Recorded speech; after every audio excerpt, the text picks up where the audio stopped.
ফের বাড়তে চলেছে যুদ্ধ, পাকিস্তানকে শেষ করতে প্রস্তুতি শুরু ভারতের।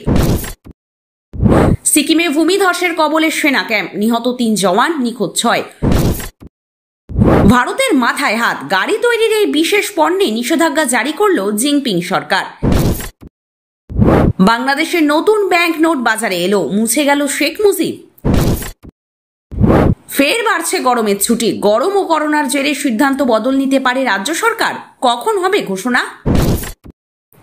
পাকিস্তানের সীমানা ঘেঁষে সুপারসনিক মিসাইল ছুড়বে ভারত, হঠাৎ আবার কি হলো? পুতিনের পারমাণবিক হুঁশিয়ারি, রাশিয়া ইউক্রেন যুদ্ধের নতুন উত্তেজনা। অপারেশন সিঁদুরের ধাঁচে অপারেশন স্পাইডার ওয়েব, রাশিয়াকে পঙ্গু করে ট্রাম্পকে খোঁচা ইউক্রেনের। রাত পেরোতে ইউটার্ন, পুলিশকে হুমকি দিয়েও প্রত্যাহার হুমায়ুন কবিরের। গত 24 ঘন্টায় রাজ্যগুলির মধ্যে সর্বাধিক করোনা আক্রান্ত বাংলায়, দেশে আক্রমণ 4000 ছুঁই। বিজেপির সঙ্গে বেড়েছে দূরত্ব, আরএসএস এর কর্মসূচিতে ফুল ফর্মে দিলে ফের একনিষ্ঠ সেবক হওয়ার পথে। এটাই তো বড় সুযোগ, নিজেকে বাংলার মেয়ে প্রমাণ করতে এই হিম্মত হবে মমতার। পুলিশের দ্বারা হবে না, এবার কি জেল যাত্রা নিশ্চিত? কেষ্টর বিরুদ্ধে অ্যাকশন শুরু সিবিআই এর। মোদীকে অপমানের জের, বড়সড় বিপদে মমতা, এবার সামলাতে পারবেন তো? রাত পোহাতেই ডিগবাজি, পুলিশকে হুমকি দিয়েও মন্তব্য প্রত্যাহার হুমায়ুনের, হঠাৎ কি হলো? রাজ্যের সরকারি কর্মীদের বেতন পেনশন থেকে 15,129 কোটি টাকা কেটে নিয়েছে রাজ্য সরকার, বিস্ফোরক দাবি। পাক জঙ্গিদের পক্ষ নিচ্ছেন স্বয়ং মুখ্যমন্ত্রী, এবার বাংলাতেই চলবে অপারেশন সিঁদুর, প্রস্তুত কেন্দ্র। প্রিয় দর্শক, এবার আসছে বিস্তারিত খবরে। প্রবল বর্ষণের জেরে বিপর্যস্ত সিকিম, সেখানে ভয়াবহ ভূমিধসের ঘটনা ঘটেছে। উত্তর সিকিমের ছাতেন এলাকায় একটি সেনা ক্যাম্প ধসের কবলে পড়ে ব্যাপক ক্ষতিগ্রস্ত হয়েছে। এই জায়গায় এদিন 3 জন ভারতীয় সেনা জওয়ানের মৃত্যুর খবর পাওয়া গিয়েছে। এছাড়াও এখনো পর্যন্ত 6 জন সেনাকর্মী নিখোঁজ রয়েছেন এবং তাদের সন্ধানে জোরদার উদ্ধার অভিযান চলছে। জানা গিয়েছে, ছাতেন এলাকায় গতকাল রাত থেকে অবিরাম বৃষ্টি চলছিল। সন্ধ্যা 7টা নাগাদ আচমকা ধস নামে সামরিক ক্যাম্প সংলগ্ন এলাকায়। ধসের তীব্রতায় ক্যাম্পটি মারাত্মকভাবে ক্ষতিগ্রস্ত হয়। নিহত জওয়ানদের মধ্যে রয়েছেন হাবিলদার লক্ষিন্দর সিং, ল্যান্স নায়েক মুনিশ ঠাকুর এবং পোর্টার অভিষেক লাখাদা। তাদের দেহ উদ্ধার করা হয়েছে। এই ঘটনায় 4 জন সেনাকর্মীকে আহত অবস্থায় উদ্ধার করা হয়েছে, তাদের চিকিৎসা চলছে। সিকিমের আবহাওয়া বর্তমানে অত্যন্ত প্রতিকূল। অবিরাম বৃষ্টির কারণে উত্তর সিকিমের বিভিন্ন এলাকায় যোগাযোগ বিচ্ছিন্ন হয়ে পড়েছে। অনেক রাস্তা বন্ধ হয়ে গিয়েছে এবং প্রায় 1500 জন পর্যটক বিভিন্ন স্থানে আটকে পড়েছেন বলেই খবর। তিস্তার জলস্তরও বিপদসীমার উপর দিয়ে বইছে, যার ফলে উদ্ধার কাজেও বিঘ্ন ঘটছে। প্রশাসন এবং সেনাবাহিনীর যৌথ উদ্যোগে যুদ্ধকালীন তৎপরতায় উদ্ধার কাজ চালানো হচ্ছে। তবে লাগাতার বৃষ্টি এবং ধসের কারণে উদ্ধার অভিযান চ্যালেঞ্জের মুখে পড়েছে। কেন্দ্রীয় স্বরাষ্ট্রমন্ত্রী অমিত শাহ সিকিমের মুখ্যমন্ত্রীর সঙ্গে টেলিফোনে কথা বলেছেন এবং পরিস্থিতি মোকাবিলায় সব রকম সহায়তার আশ্বাস দিয়েছেন। রাশিয়া ইউক্রেন যুদ্ধ বিশ্বব্যাপী উত্তেজনার নতুন মাত্রা নিয়েছে। ইউক্রেনের ড্রোন হামলায় রাশিয়ার 2টি বিমান ঘাঁটি ও একটি পারমাণবিক কেন্দ্র ক্ষতিগ্রস্ত হওয়ার পর রাশিয়া তার পারমাণবিক অস্ত্র মজুদ সরিয়ে নিয়েছে। প্রেসিডেন্ট পুতিন জার্মানির বিরুদ্ধে কঠোর হুঁশিয়ারি জারি করে বলেছেন, ইউক্রেনের টরাস ক্ষেপণাস্ত্র সরবরাহ যুদ্ধ ঘোষণার সমতুল্য। স্যাটেলাইট চিত্রে ওভারহেড রুটে অস্বাভাবিক সামরিক কার্যকলাপ দেখা গেছে, যা ব্রিটিশ বিশ্লেষক জিম ফার্গুসন কিউবার ক্ষেপণাস্ত্র সংকটের পর সবচেয়ে ভয়ঙ্কর বলে উল্লেখ করেছেন। ইউক্রেনের এআই চালিত ড্রোন হামলায় রাশিয়ার 50,000 সেনা কিয়েভে বড় আক্রমণের প্রস্তুতি নিচ্ছে বলেই গুঞ্জন। এদিকে ব্রিটেন পারমাণবিক সক্ষম আমেরিকান যুদ্ধবিমান কেনার পরিকল্পনা করছে, যা পুতিনের লাল রেখা অতিক্রমের ইঙ্গিত। ফার্গুসন সতর্ক করে বলেন, এটি পারমাণবিক যুদ্ধের পথে নিয়ে যেতে পারে। রাশিয়ার অর্থনৈতিক নিষেধাজ্ঞা ও উত্তর কোরিয়া ছাড়া মিত্রের অভাব পুতিনকে করো অথবা মরো মনোভাবে ঠেলে দিয়েছে। এই পরিস্থিতি বিশ্বকে বিপজ্জনক মোড়ে নিয়ে গেছে। জার্মানি ও ন্যাটোর সমর্থন ইউক্রেনকে শক্তিশালী করলেও পারমাণবিক হুমকি ও অর্থনৈতিক নিষেধাজ্ঞা বিশ্ব শান্তি ও অর্থনীতিকে হুমকির মুখে ফেলেছে। আগামী দিনগুলো যুদ্ধের ভবিষ্যৎ নির্ধারণ করবে। দীঘায় জগন্নাথ মন্দিরে গিয়ে মমতা বন্দ্যোপাধ্যায়ের সঙ্গে তার আলাপচারিতা খুব ভালোভাবে নেয়নি বঙ্গ বিজেপি। তারা যখন তৃণমূলের বিরুদ্ধে একত্রিত হয়ে লড়াই করছে, তখন দিলীপ ঘোষের এই ধরনের আচরণ বিজেপি কর্মীরা খুব একটা ভালো মতো নিতে পারেনি। তাদের মনে আঘাত দিয়েছিলেন দিলীপ ঘোষ, এমনটাই শোনা গিয়েছিল বিজেপির অন্দরমহল থেকে। সম্প্রতি নরেন্দ্র মোদী রাজ্যে আসলেও সেখানে আমন্ত্রণ জানানো হয়নি রাজ্য বিজেপির প্রাক্তন সভাপতিকে। এবার অমিত শাহ রাজ্যে এসে বঙ্গ বিজেপির ফুল টিমকে নিয়ে সভা করলেও সেখানে অনুপস্থিত থাকতেই দেখা গেল দিলীপ ঘোষের মতো নেতাকে। আর এতেই প্রশ্ন উঠছে যে দীঘার জগন্নাথ মন্দির উদ্বোধনে যাওয়া এবং মমতা বন্দ্যোপাধ্যায়ের সঙ্গে ভালো মতো কথা বলাই কি তাহলে কাল হলো দিলীপ ঘোষের? বলা বাহুল্য, গতকাল অমিত শাহ রাজ্যে এসে তৃণমূলের বিরুদ্ধে সুর চড়িয়েছেন, বঙ্গ বিজেপিকে আরো চাঙ্গা হওয়ার নির্দেশ দিয়েছেন, বুঝিয়ে দিয়েছেন 2026 তাদের কাছে প্রধান টার্গেট। কিন্তু আশ্চর্যজনকভাবে এই সভায় বঙ্গ বিজেপির বর্তমান নেতৃত্ব সহ ফুল টিম উপস্থিত থাকলেও সেখানে অনুপস্থিত থাকতেই দেখা গেল দিলীপ ঘোষকে। আসলে অনুপস্থিত থাকার কোনো ব্যাপার নেই, এইরকম গুরুত্বপূর্ণ বৈঠকে আমন্ত্রণই জানানো হয়নি রাজ্য বিজেপির প্রাক্তন সভাপতিকে। এদিন এই ব্যাপারে দিলীপ ঘোষকে প্রশ্ন করতেই তিনি বলেন, আমাকে ডাকা হয়নি, যাদের ডাকা হয়েছে তারা গেছে, আমাকে বৈঠকে ডাকাই হয়নি, লিস্টে নাম ছিল না, আমি যাইনি। আর এখানেই প্রশ্ন যে দিলীপ ঘোষের রাজ্য সভাপতির পদ তো এখন যায়নি, অনেকদিন আগেই তার রাজ্য সভাপতির পদ চলে গিয়েছে। তারপরেও তো এই রাজ্যে নরেন্দ্র মোদী, অমিত শাহরা এসেছিলেন, তখন তো দিলীপ ঘোষ প্রত্যেকটি বৈঠকে ডাক পেতেন। হঠাৎ করে তার এই বৈঠকে ডাক না পাওয়ার কারণ কি? তাহলে কি মমতা বন্দ্যোপাধ্যায়ের সঙ্গে তলায় তলায় একটা গোপন বোঝাপড়া, তার খবর সঠিক জায়গায় পৌঁছে গিয়েছে, এই জন্যই কি এখন মুখ শুকিয়ে যাচ্ছে দিলীপ ঘোষের?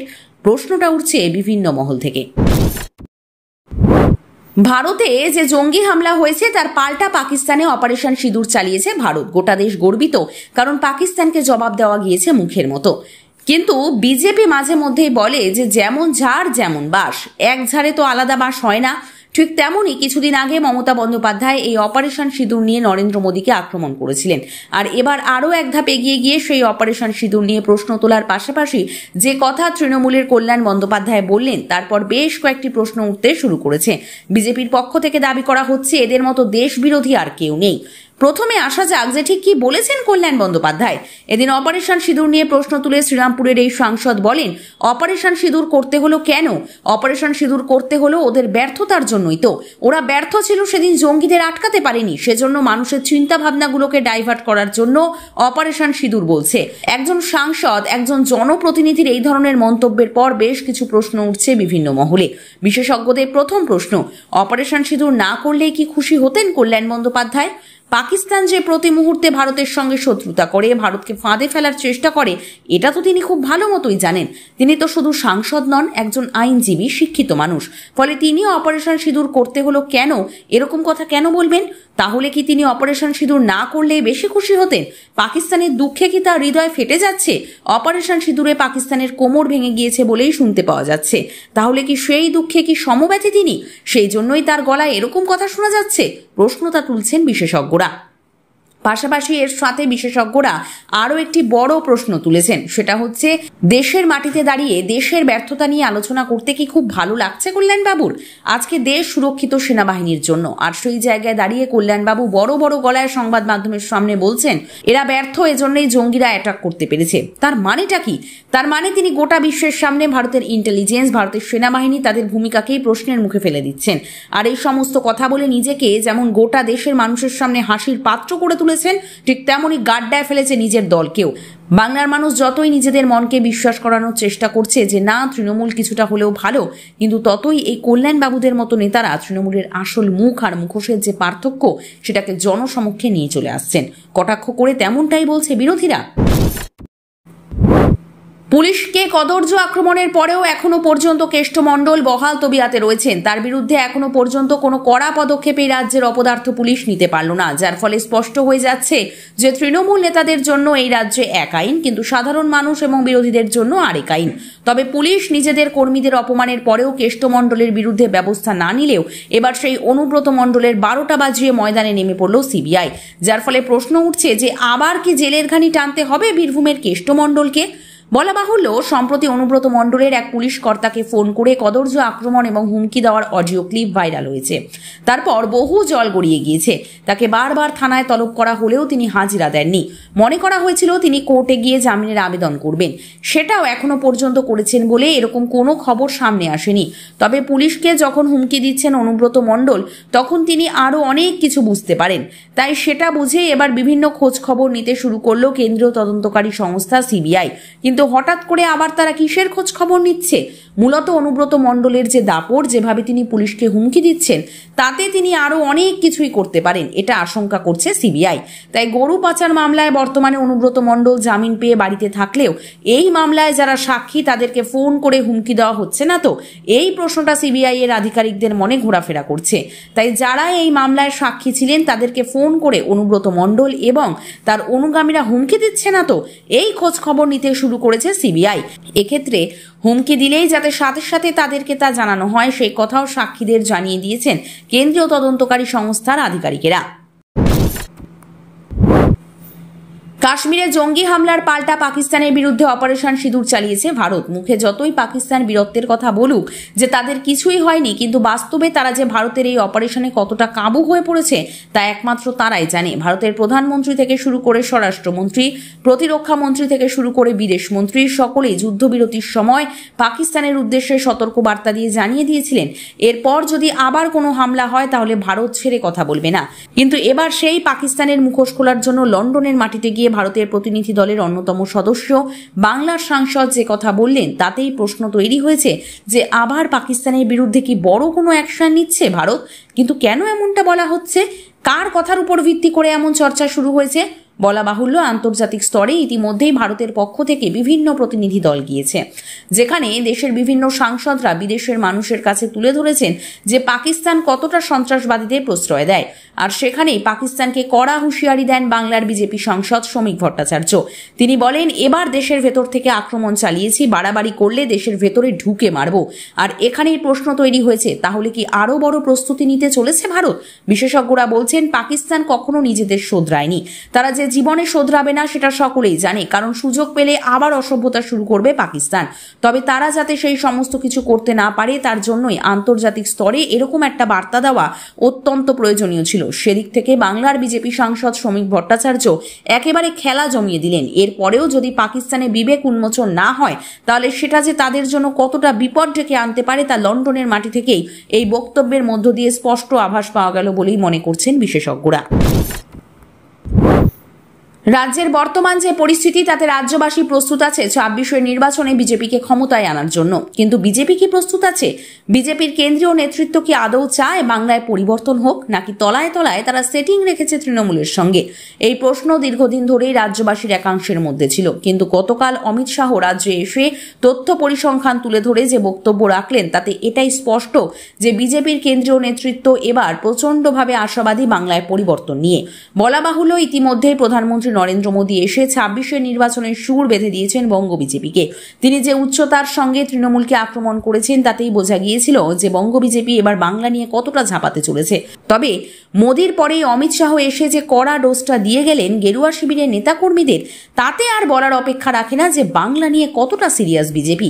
বরঞ্চ এখন এটাই বলতে হবে যে গোটা দেশের মধ্যে এখন বাংলা দখলের সবচেয়ে বড় পাখির চোখ গেরুয়া শিবিরের কাছে। কিন্তু ইন্ডোরের সভা থেকে কি বলেছেন অমিত শাহ? গতকাল বিজেপি কর্মীদের নিয়ে সভায় অমিত শাহ বলেন, ২০১৭ সালের ভোটের পর আমরা প্রস্তুতি নিই, ২০১৯ সালের লোকসভা ভোটে আমরা সাফল্য পাই, ২০২১ সালের বিধানসভা ভোটে ৭৭টি আসন জয়লাভ করি, ২০২৪ সালের লোকসভা ভোটে ৯৭টি বিধানসভা কেন্দ্র থেকে বিজেপি এগিয়েছিল।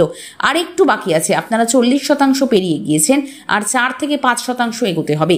আগামী নির্বাচনে আমাদের সরকার গঠন হবে। ২০১৭ সালে আমি বিজেপির সভাপতি থাকাকালীন বলেছিলাম এখানে বিজেপির সরকার গঠিত হবে। আজ সেই দিন এগিয়ে এসেছে। পুরো দেশ চাইছে এখানে দেশভক্তদের সরকার তৈরি হোক, তোষণের সরকার নয়। মমতা দিদি সোনার বাংলার স্বপ্ন তছনছ করে দিয়েছেন। পর্যবেক্ষকদের মতে অমিত শাহের এই বক্তব্যে স্পষ্ট যে এবার বাংলা নিয়ে আর কোনো লুকোচুরি নয়, বরঞ্চ একেবারে সামনে থেকেই লড়াই করবে কেন্দ্রীয় বিজেপি। রাজ্য বিজেপির যে লড়াই তাতে সব সময় যে তারা পাশে আছে তা গতকালের সভা থেকেই বার্তা দিয়ে দিয়েছেন অমিত শাহ। ফলে একটা জিনিস স্পষ্ট যে সাধারণ মানুষ কিন্তু চাইছিলেন যে তারা প্রস্তুত আছে, কিন্তু বিজেপির কেন্দ্রীয় নেতৃত্ব একটু বাংলা নিয়ে বেশি করে উঠে পড়ে লাগলো। তবে নরেন্দ্র মোদীর পর অমিত শাহ গতকাল যে বার্তা দিয়ে দিলেন তাতে একদিকে সাধারণ মানুষ যেমন তৃণমূলের বিরুদ্ধে রায় দেবে, ঠিক তেমনি বিজেপির বাংলা দখলের প্রতি যে আগ্রহ, বাংলায় সুশাসন আনার যে প্রতিজ্ঞা, এই দুয়ে 4 হলেই 26-এ তৃণমূলের কফিনে শেষ পেরেক পড়তে বাধ্য, নবান্ন থেকে বিদায় নিতে বাধ্য তৃণমূল সরকার, এমনটাই মত রাজনৈতিক পর্যবেক্ষকদের। এই রাজ্যের মুখ্যমন্ত্রী কথায় কথায় অভিযোগ করেন কেন্দ্রীয় সরকার নাকি বাংলা বিরোধী, ভোটের সময় নাকি বিজেপি নেতারা বাংলায় আসে না, সারা বছর ধরে তারা বাংলাকে বঞ্চনা করেন। কিন্তু মুখ্যমন্ত্রীর এই অভিযোগ যে একেবারেই ভিত্তিহীন, তিনি যে শুধুমাত্র রাজনৈতিক কারণেই কেন্দ্র বিরোধী একটা প্রচার এই বাংলার মাটিতে করার চেষ্টা করেন এবং মানুষকে ভুল বোঝানোর চেষ্টা করেন, তা যত সময় যাচ্ছে ততই মানুষের কাছে স্পষ্ট হয়ে যাচ্ছে। এই রাজ্যের মুখ্যমন্ত্রী যখন কেন্দ্রীয় মন্ত্রী ছিলেন তার কাছে অনেক সুযোগ ছিল বাংলার জন্য ভালো কিছু করার। মুখ্যমন্ত্রী হওয়ার পর তিনি বাংলাকে কি দিয়েছেন তা তো রাজ্যের মানুষ নিজেদের জীবন যন্ত্রণা দিয়ে উপভোগ করছেন। তবে কেন্দ্রীয় মন্ত্রী থাকার সময় মমতা বন্দ্যোপাধ্যায় যে কাজ করতে পারেননি, দেশের প্রধানমন্ত্রী হবার পর বাংলার জন্য সেই কাজ করেই বাংলার মানুষের মন জয় করে নিয়েছেন নরেন্দ্র মোদী। কিন্তু কি সেই কাজ? বলা বাহুল্য, বাংলা ভাষা বাঙালির কাছে গর্বের ভাষা। বহু বছর ধরে বাংলার প্রত্যাশা ছিল যে বাংলা ভাষাকে ধ্রুপদী ভাষার স্বীকৃতি দেওয়া হবে। তবে বর্তমান কেন্দ্রীয় সরকারের আমলে অবশেষে সেই স্বীকৃতি মিলেছে। আর সেই স্বীকৃতি পাওয়ার পর পশ্চিমবঙ্গের মুখ্যমন্ত্রী সাংবাদিক বৈঠক করে অনেক বড় বড় কথা বলেছেন, নিজে ক্রেডিট নেওয়ার আপ্রাণ চেষ্টা করেছেন। কিন্তু সত্যিই কি তিনি এর জন্য ক্রেডিট নিতে পারেন?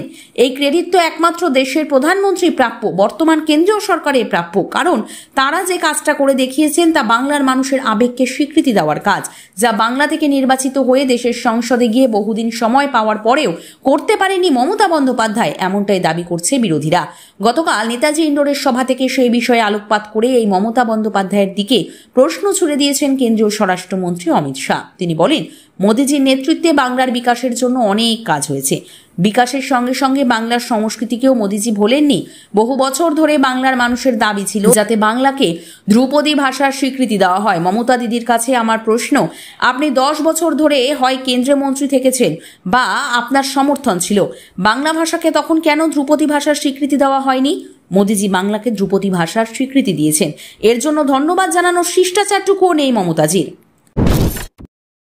কলকাতা হাইকোর্টের রায়কে মান্যতা দিয়ে ওবিসি সংরক্ষণ নীতি নিয়ে বড় সিদ্ধান্ত রাজ্য সরকারের। মুখ্যমন্ত্রী মমতা বন্দ্যোপাধ্যায়ের নেতৃত্বে মন্ত্রিসভার বৈঠকে ওবিসি সংরক্ষণের নতুন বিধি তৈরি নিয়ে আলোচনা হয়। ওবিসি সংরক্ষণ তালিকায় আগে ছিল 66টা জাতি, সূত্রের খবর সেটা থেকে কমিয়ে 64 করা হলো এবং নতুন করে তালিকায় যুক্ত হলো আরো 76টি নতুন জাতি। সব মিলিয়ে জাতির সংখ্যা হলো 140। গত বছরের মে মাসে কলকাতা হাইকোর্টের বিচারপতি তপব্রত চক্রবর্তী এবং বিচারপতি রাজাশেখর মান্থার বেঞ্চ 2010 সাল থেকে 77টি সম্প্রদায়কে দেওয়া ওবিসি শংসাপত্র বাতিলের নির্দেশ দেয়। ওবিসির তালিকায় গলদ থাকার কথা জানিয়ে প্রায় 12 লক্ষ শংসাপত্র বাতিল করা হয়। সেই নির্দেশের বিরুদ্ধে সুপ্রিম কোর্টে আবেদন করে রাজ্য সরকার। চলতি বছরের মার্চের মাঝামাঝি সুপ্রিম কোর্টে সেই মামলার শুনানিতে রাজ্যের তরফে আইনজীবী কপিল সিব্বাল বলেছিলেন, রাজ্যে কারা ওবিসি সম্প্রদায়ভুক্ত হবেন তা নিশ্চিত করতে নতুন করে সার্ভে শুরু হয়েছে। Paschimbanga commission for backward classes নতুন করে ওবিসি শংসাপত্রের ভিত্তি খতিয়ে দেখছে। তাতে 3 মাস সময় লাগবে, জুলাই মাসে পরবর্তী শুনানি হোক। রাজ্যের আবেদন মেনে সুপ্রিম কোর্ট জানিয়ে দেয় জুলাইয়ে হবে পরবর্তী শুনানি। এদিকে কলকাতা হাইকোর্টে আবার নতুন করে সমীক্ষা শুরুর সিদ্ধান্তকে চ্যালেঞ্জ করে একটি মামলা হয়েছে। হাইকোর্টে ওবিসি সংক্রান্ত মামলার পরবর্তী শুনানি আগামী 19 জুন। কি পদ্ধতিতে সমীক্ষা করে নতুন ওবিসি তালিকা তৈরি করা হবে, হলফনামায় রাজ্য ব্যাকওয়ার্ড ক্লাস কমিশনকে তা জানাতে নির্দেশ দিয়েছে হাইকোর্ট। আদালতের নির্দেশ ছিল অবিলম্বে সংরক্ষণের সমীক্ষা নিয়ে কমিশনকে বিভিন্ন সংবাদপত্রে বিজ্ঞপ্তি জারি করার পাশাপাশি সংশ্লিষ্ট সব বিডিওদেরও নির্দেশ দিতে বলা হয়, যার ভিত্তিতে সমীক্ষার জন্য নতুন নতুন সম্প্রদায়ের থেকে আবেদন গ্রহণের কথা বলা হয়েছিল। এই মামলায় national commission for backward class বিভাগকেও যুক্ত করার নির্দেশ দিয়েছিল আদালত। সেই সমীক্ষার কাজ কার্যত সেরে ফেলা হয়েছে বলে প্রশাসনিক সূত্রের খবর। আর এরপরেই তৈরি করা হয়েছে নয়া বিধি। হাইকোর্টের ডিভিশন বেঞ্চের রায়কে মান্যতা দিয়েই ওবিসি সংরক্ষণ নীতি চূড়ান্ত করেছে রাজ্য সরকার। চাকরি ও নিয়োগের পরীক্ষায় ওবিসি সংরক্ষণ চূড়ান্ত করার জন্য রাজ্য সরকার এদিন মন্ত্রিসভার বৈঠকে তার খসড়া পেশ করে। সূত্রের খবর, বিধানসভার অধিবেশনে ওবিসি সংরক্ষণ নীতির এই খসড়া পেশ করবে রাজ্য।